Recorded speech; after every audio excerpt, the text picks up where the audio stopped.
What's up, Juventini? We've got a ton to discuss. Yes, Dusan Vlahovic will, of course, be in the mix as things heat up around Juve taking offers actively right now. Will PSG strike? Is Kolo Muani going to be part of the move? We'll look at all the details today. Xerxes, we've got more of an update on him as well. Chelsea offers up one of their defensive players to Juventus. Danilo heading for the door, but what are the terms? And J Medical strikes again. The latest on Milik and even Conceição. And when it comes to Motta, another hot topic around Juventus, he's even got ex-players split on both sides of the fences. We're going to take a look at what they have to say about our coach and this current project, and we're going to do it all together right now. I'm Berto. This is the AJ Sear channel dedicated to Juventus. It's January 5th. Let's rock with the news. But first, being January 5th, we have to pay our respects to the one and only legend himself, Gianluca Vialli, who we lost on this day 2 years ago.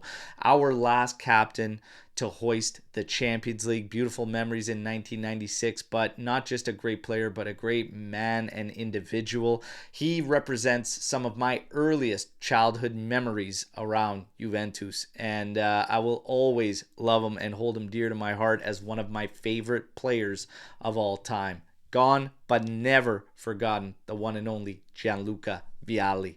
Now, we get to the news, and that is, of course, going to kick off with Vlahovic as things fire up. Late yesterday evening in Italy, Nico Schira drops a bomb that Juve is actively looking at offers and putting Vlahovic on the market right now, okay? And then you have Pedula coming in stating that teams like PSG could strike, and do not be surprised if something happens this month in January. Well, the latest today is that Arsenal has inquired several times and recently on the player, but they are also considering other strikers. So it is uncertain whether or not they're actually going to put forth an offer. When it comes to PSG, they have had a lot of interest over a couple of years in Dusan Vlahovic. The salary apparently does not concern them.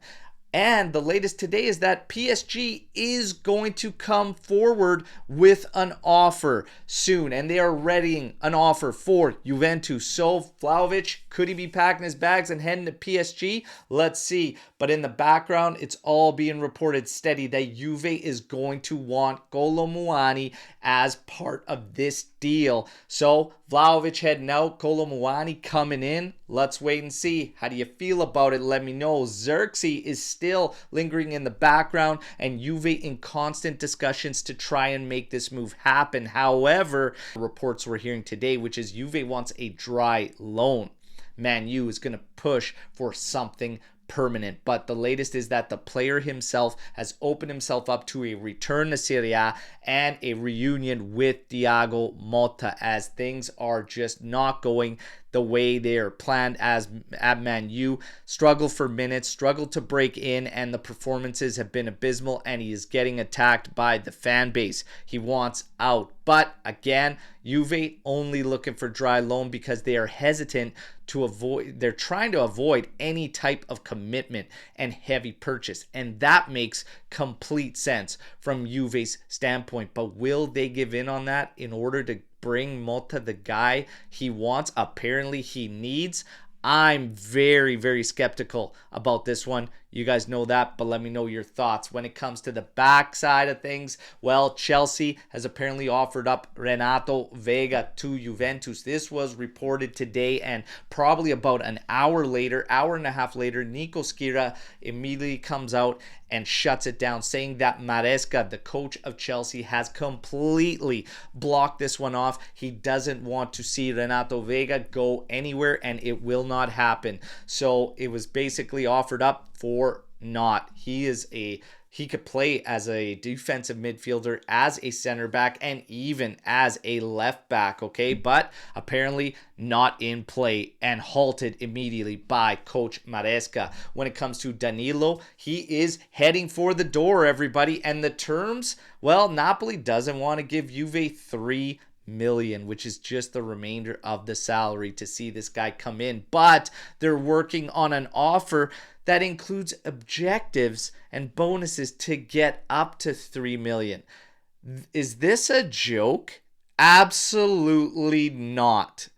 In any way, shape, or form. The answer should be this right there. No, thank you. Keep them for depth at fullback position. They can wait until the summer. This is absolutely embarrassing, if you ask me. All right. Now, something else that's embarrassing, that's an absolute joke. J Medical strikes again. Eric Milik is on the shelf again for another 2 weeks. Muscular issue that has crept up in his rehab and recovery, all right?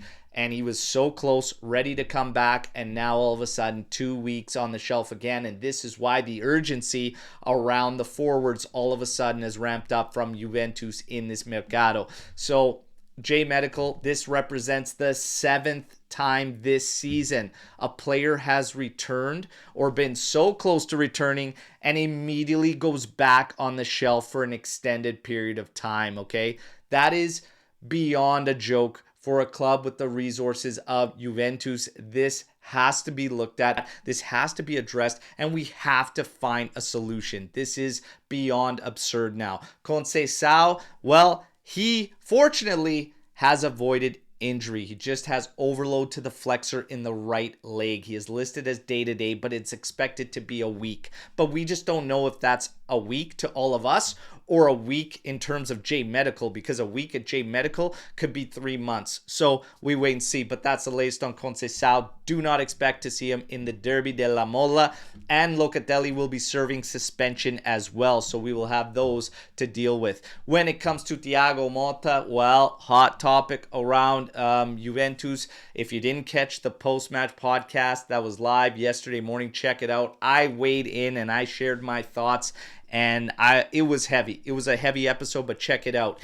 Now, when it comes to ex-players, Tardelli, he says that the draws are a result of the coach's mistakes. He says teams are built by talented players and making the most of them, not coach's ideas, and Motta needs to realize that. Vieri, on the other hand, states that the criticisms of Motta are over-exaggerated, but he's clinging to the Milan match, stating that for 70 minutes, Juve and Milan wasn't even a contest.